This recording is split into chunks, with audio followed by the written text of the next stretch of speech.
केवळ नशीब बलवत्तर म्हणून चंद्रपूर जिल्ह्यातल्या धामणपेठ गावातल्या 2 लोकांचा जीव आज वाचला।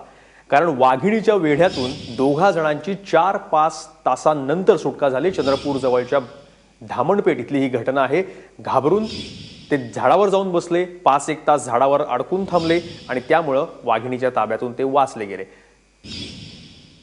गोपीनाथ कुडमेथे आणि किशोर मडावी हे दोघं गायी चरण्यासाठी त्यांच्या जवळच्या जंगलामध्ये गेले होते। चंद्रपूरच्या जवळ सगळं जंगलच आहे, ताडोबा अभयारण्य आहे, तिथे वाघ असतात, सगळ्यांना माहिती आहे। त्याऐवजी आपल्या 2 बछड्यांसह त्याच वेळेस एक वाघीण जवळच्या झुडपामध्ये विश्रांती घेत होती। मात्र गोपीनाथ आणि किशोर यांना पाहताच ती वाघीण बिथरली आणि ती हल्ल्याच्या पावित्र्यामध्ये आली। त्यामुळे घाबरलेले गोपीनाथ आणि किशोर आपल्या गायींना तिथंच सोडून वर झाडावर चढले आणि उंचावर जाऊन बसले। तब्बल 4-5 तास ते दोघेही झाडावरच बसून होते, कारण वाघीण होती। ती वाघिणीनं झाडाला ती घिरट्या घालत होती। त्यानंतर वनविभागाच्या अधिकाऱ्यांनी जेसीबीच्या मदतीनं या दोघांना शेवटी खाली उतरवलं, पण त्यासाठी 5 तास त्यांना झाडावर अडकून बसावं लागलं।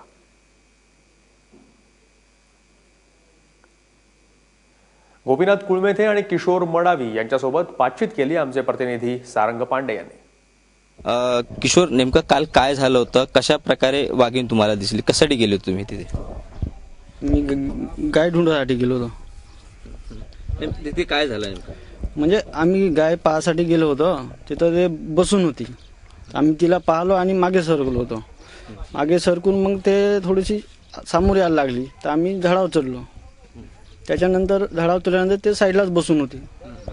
साईडला बसून होते तेव्हा मग भावाला फोन लावलो, तर भाऊ गावकऱ्याला आणले आणि ते आपले फॉरेस्ट लोक ते फोन बिन लावले। त्याने मग सायंकाळला जेसीबी आणून आम्हाला खाली उतरवलं। जेसीबी का लावली? म्हणजे तुम्ही म्हणजे वन विभागवाले तुम्हाला डायरेक्ट का नाही उतरवलं?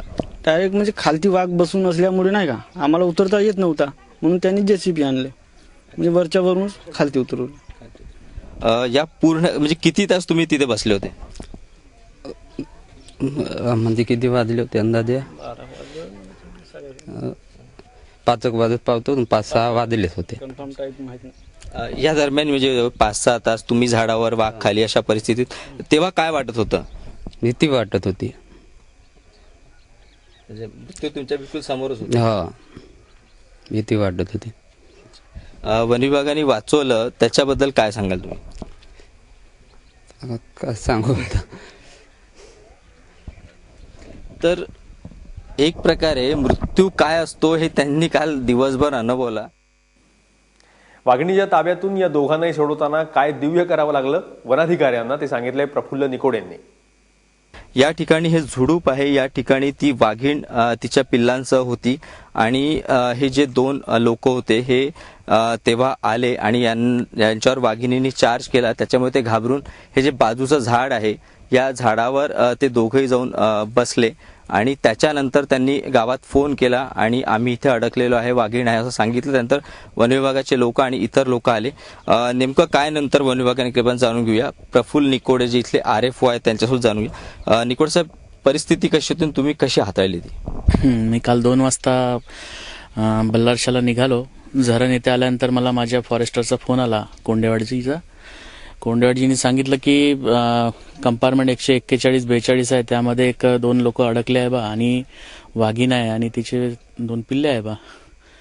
तर ते झाडावरती चढल्या जीव वाचवण्यासाठी आणि तिथं ते अडकले आहेत। तर मग मी लगेच माझी गाडी घेऊन इकडे आलो पेट्रोलिंग सोबत माझ्यासोबत 2-3 माणसं पण होते। इथे आल्यानंतर माझी गाडी घेऊन मी पुढे जायला निघालो, तर परिस्थिती बघितली। परिस्थिती अशी होतीच नाही की इथं गाडी येणार, पूर्ण हे झुडूप आहे, झुडपातून गाडी येणे शक्य नव्हते। मग लगेच मी माझ्या स्टाफला सांगितलं की मी बाहेर चाललो, जेसीबी मला आणावं लागेल। लगेच मी डिसिजन घेतलं की मला जेसीबी शिवाय पर्याय नाही आणि माझा पूर्ण स्टाफ इथं एंगेज केला। त्यांना म्हटलं की इथे जे लोक आहेत त्यांना कंट्रोल करा तुम्ही, इथं कोणाला येऊ देऊ नका आणि सर्वांना सायलेंट ठेवा, आपण त्यांना हळूच काढून टाकू। म्हणून मी बाहेर गेलो, गोंडपिंपळ्याला गेलो, तिथे 2-3 ठेकेदारांना फोन केला, तर मला जेसीबी काही तिथे मिळाली नाही। लगेच मग आसपासच्या धाब्या क्षेत्रामध्ये जे जेसीबी होती तिथून मी घेऊन आलो। सायंकाळी जवळपास मी 5:30 वाजेपर्यंत इथं पोहोचलो जेसीबी घेऊन आणि लगेच अर्ध्या तासामध्येच हे आम्ही यांना बाहेर काढले इथून।